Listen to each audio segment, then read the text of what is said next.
Lorsque le Baal Shem Tov, le fondateur de la Chassidoute, disait il y a un peu plus de 300 ans que la délivrance finale dépendait de ce que la Torah, les enseignements de la Torah puissent se répandre dans le monde entier, jusque dans les endroits les plus extérieurs, les plus éloignés, c'est clair qu'il y a 300 ans, je pense que personne ne pouvait comprendre non seulement ce que cela pouvait signifier, mais personne ne pouvait imaginer qu'une telle chose pourrait se réaliser.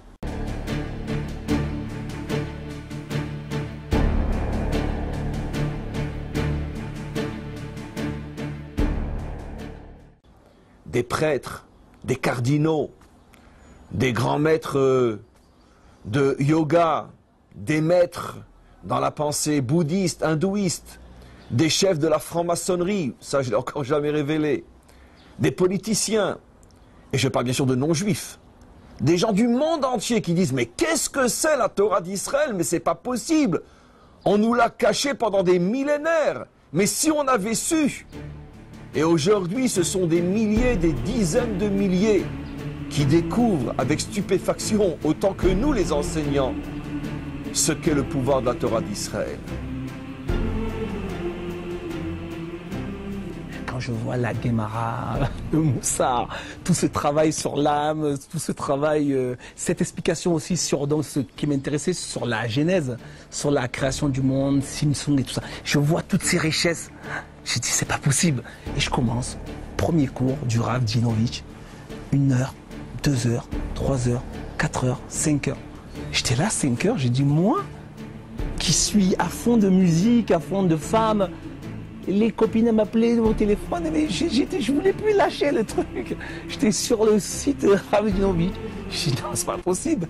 Et toutes ces explications, finalement, j'ai dit, je peux expliquer à ma fille, enfin.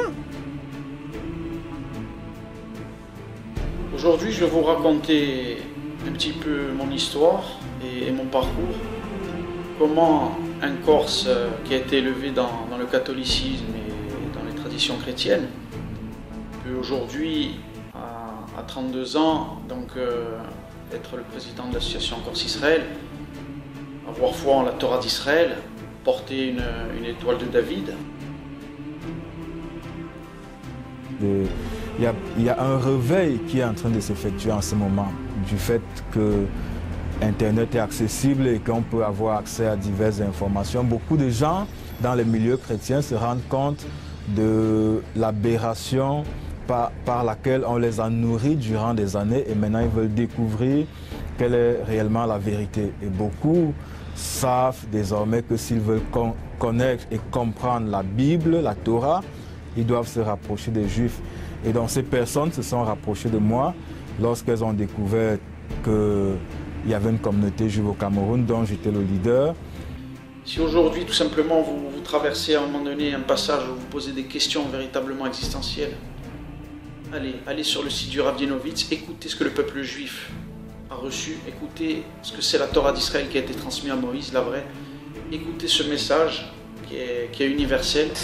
Bon, j'ai la chance d'être fils de diplomate camerounais qui est venu s'installer à Marseille.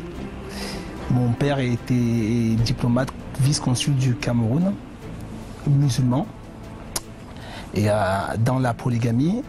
Et ma mère était chrétienne, fervente, pratiquante. Moi, comme tous les Corses, j'ai été élevé donc, dans le catholicisme. Donc j'ai été baptisé. Très jeune, on m'a mis au catéchisme, etc. Donc j'ai une éducation très, très catholique. C'est comme ça que quand on m'a invité au congrès des Bnei Noach, je me suis engagée. Quand j'ai vu cette vision, j'ai trouvé ça magnifique de l'humanité. Qu'est-ce qu'il y avait dans l'humanité? Il y avait Israël, le cœur, et les 70 nations comme Bnei Noach, Bnei Adam. Le projet de la délivrance finale ne peut pas se faire avec seulement Israël. Israël le dit, sans les nations, la délivrance finale ne peut pas venir. C'est au contraire l'alliance entre Israël et les nations qui va donner la délivrance finale. Les jours à la côte. Au côté, vous alliez au mur pratiquement tous les jours. Au mur de l'Occident. Et Et c'était à ce temps-là qu'il y a eu la grande fête, les jours de la fête de Simchat Torah. C'est ça qui m'a vraiment impressionné parce que là, voir la joie de tout le monde qui était là autour du Sefer. Le rouleau de la Torah, ils faisaient la danse, ils chantent, les pères avec l'enfant sur les épaules. Et moi, j'étais là à regarder. Et, mais alors, qu'est-ce que c'est? Qu'est-ce que c'est cette Torah? Qu'est-ce que c'est cette joie? Et je suis en joie. Je me régale avec joie. Et je continue mon boulot de DJ producteur et je continue à faire des sports de combat, je continue à jouer au squash et mes rapports avec les gens, ça m'améliore et je le remercie. Et allez voir, allez sur le site du Rav Dinovitch régulièrement, essayez et vous, voilà, moi je suis bien, je suis heureux. Basta così. C'est ça ma première impression de juif entrant dans le peuple, c'est l'accueil.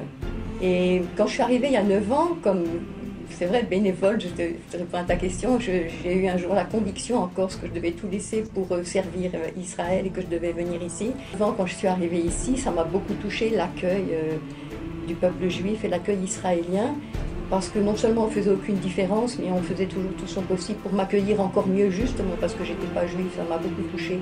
Et là, la note particulière, ce qui me touche, c'est tout le monde, bienvenue, tu es revenu à la maison, et c'est la joie. C'est plus que l'amitié et l'amour que j'avais déjà reçu, c'est la joie que tout le monde m'exprime. Malheureusement, depuis des millénaires, on nous a caché cette sagesse extraordinaire qui peut libérer un homme, le sortir de la prison dans laquelle son esprit peut être enfermé.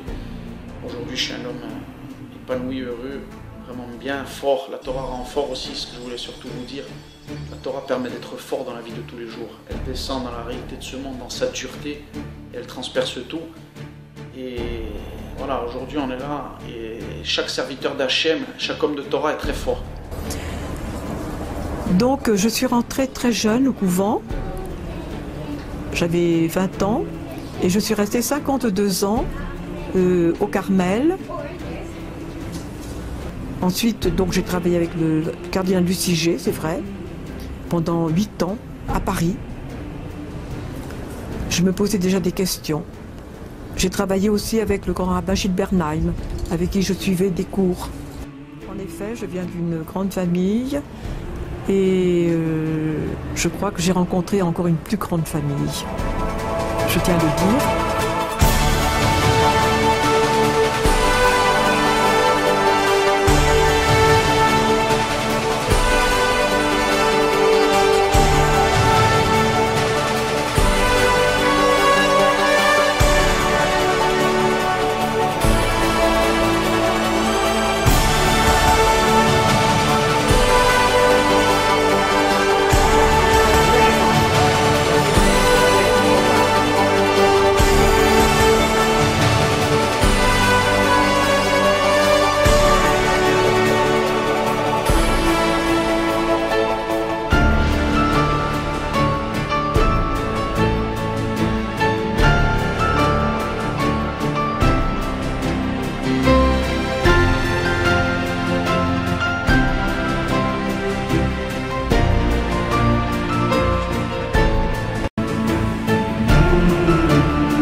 Qui va donner confiance à David qu'il va revenir à Jérusalem?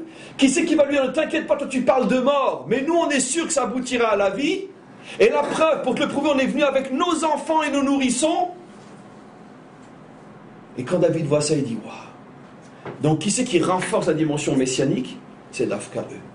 Ce qui veut dire qu'ils ont un rôle essentiel dans le dévoilement du Mashiach. C'est eux qui font prendre conscience au Mashiach qu'il l'est véritablement. Et David savait qu'il pouvait leur faire confiance à eux plus qu'à n'importe qui d'autre. Parce que le paradoxe est que quand un non-juif comprend la grandeur d'Israël, Personne n'est plus fidèle à Israël qu'un non-juif, plus encore qu'un juif. C'est un pélé absolument incroyable. Je ne parle aujourd'hui ni des juifs ni des convertis. Je parle des non-juifs, des vrais non-juifs. Quand un non-juif comprend la grandeur d'Israël, ils deviennent les plus fidèles amis d'Israël, plus encore qu'un juif par rapport à un autre juif. C'est pour ça que David avait fondé sa sécurité et sa vie sur des non-juifs. Vous connaissez tous la chanson David, Melech Israël, Chai, Chai, Vekaya, Chai, Chai. 2 fois Chai. Qui est celui qui a dit 2 fois Chai? Un non-juif. Et qu'est-ce qu'il veut lui signifier à David? De la même manière que Dieu est vivant, tu l'es toi aussi. C'est-à-dire de la même manière que Dieu est éternel, tu l'es toi aussi. Et à qui on doit de chanter depuis des millénaires que David est Chai Vekayam, il est vivant et présent? Un non-juif. Qui est la matrice de la force de la royauté d'Israël? Un non-juif. Mais quand le non-juif comprend ça, il ne s'appelle plus Ben Noach, il s'appelle Ben Adam.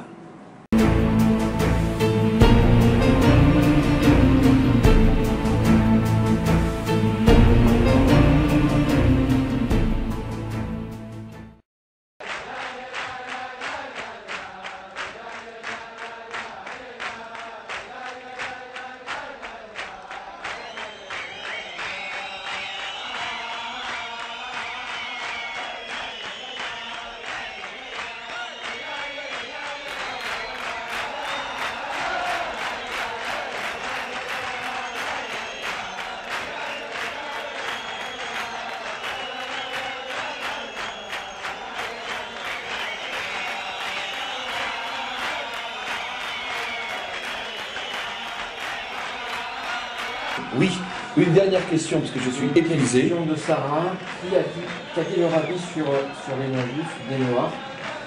Et est-ce qu'il les a appelés aussi Bnei Adam? Non, le rabbi les a appelés Bnei Noach, mais moi je les appelle Bnei Adam. נוח שנשמה חדשה. נוח